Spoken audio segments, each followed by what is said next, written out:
représente pour vous le fait de remplir l'accord Arena, genre au-delà des chiffres, etc.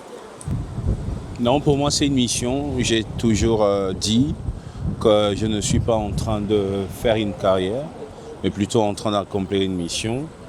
Lorsque le peuple, les femmes, les hommes viennent nombreux pour mes concerts, pour moi, c'est simplement une forme d'accomplissement d'une prophétie qui est liée à la volonté de Dieu.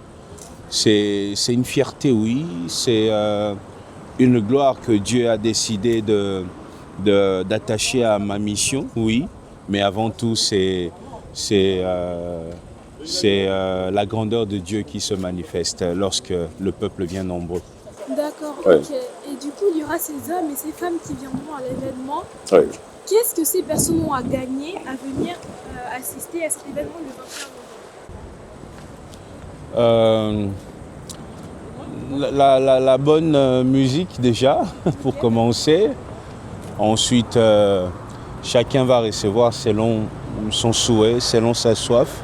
Il y en a qui viendront juste pour danser, il y en a qui viendront pour le miracle, il y en a qui viendront pour être consolés dans leur cœur au travers de mes chansons. Chacun reçoit selon sa soif. Nous avons un Dieu qui peut tout. C'est-à-dire, il y aura tout ce soir-là du 21 novembre à l'Accor Arena. Venez pour tout recevoir, tout ce que vous voulez. Celui qui veut une guérison reçoit une guérison. Celui qui veut juste la joie reçoit la joie. Celui qui veut rencontrer l'amour rencontre l'amour. Celui qui veut juste célébrer vient célébrer. Et celui qui vient juste pour écouter de la bonne musique reçoit aussi de la bonne musique. Ok, d'accord. Est-ce que même une personne qui n'est pas chrétienne et qui aimerait venir à l'événement, Déjà dans mes événements, il n'y a pas... c'est souvent 30% chrétiens et 30% non chrétiens. Ma musique est écoutée par tout le monde, les athées, les musulmans. J'ai même organisé de concerts où les producteurs étaient un athée. Ils ne connaissaient pas Dieu, ils ne croyaient pas, mais ils me produisent juste parce qu'ils aiment ma musique. Donc j'ai des hommes qui viennent de partout, des femmes qui viennent de partout, qui ne partent pas forcément à l'église, mais qui aiment la musique de Moïse Mbi. Et ils sont invités, ils le savent de toutes les façons. Venez nombreux, quelles que soient vos appartenances, même si vous n'en avez pas. ok. Voilà. Est-ce qu'on peut considérer cet événement comme un tournant dans votre carrière musicale ou est-ce que vous décrivez ça plutôt comme une simple continuité? Une continuité. Une continuité parce que nous allons partout dans le monde pour organiser des gros événements.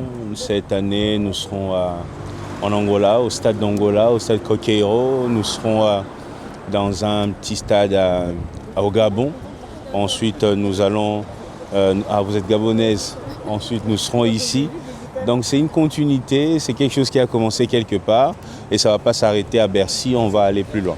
Ah ok, justement, j'allais vous poser la question. Beaucoup pourront dire que le Bercy, c'est une énorme salle, Ouais. l'Accor Arena.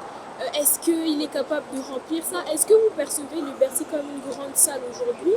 Ou selon vous, le public va répondre présent sans problème à cet événement? Le public va répondre présent sans problème à cet événement.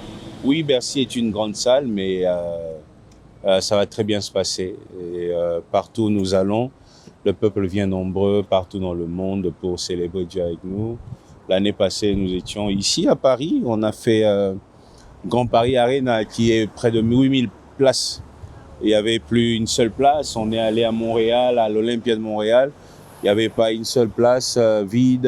Et puis en Belgique aussi, c'était la même chose. Partout où nous allons, ça se passe comme ça.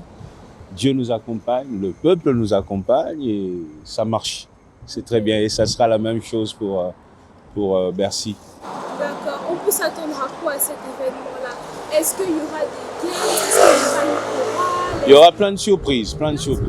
Ça sera je pense, l'un de mes meilleurs concerts, si ce n'est pas le meilleur jusque-là. Ok, d'accord. Je ferai encore mieux après, mais pour la date du 21, par rapport à tout ce que j'ai fait, Bercy, le 21, ça sera le meilleur pour moi. Ok. Est-ce que vous avez déjà commencé les répétitions ou pas encore? Déjà, depuis les débuts de l'année, nous sommes en train de travailler. Il y a des équipes à Kinshasa qui viendront avec moi et il y a des équipes d'ici qui vont s'associer à ceux de Kinshasa pour créer un très bon spectacle. D'accord.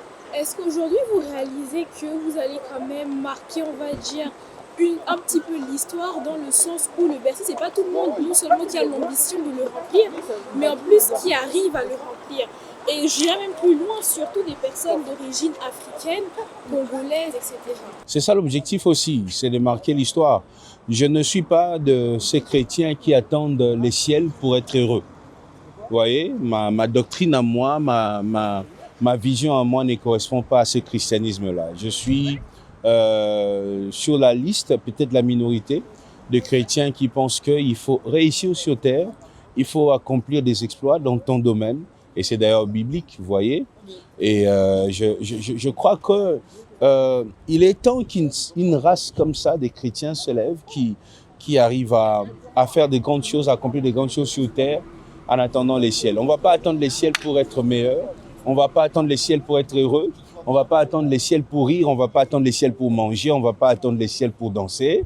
On va le faire sur terre et ensuite dans les ciels, on fera les mêmes choses dans la dimension que Dieu nous accordera de faire. D'accord, ok, bah merci beaucoup en tout cas. C'est moi qui vous remercie. Merci. Ok.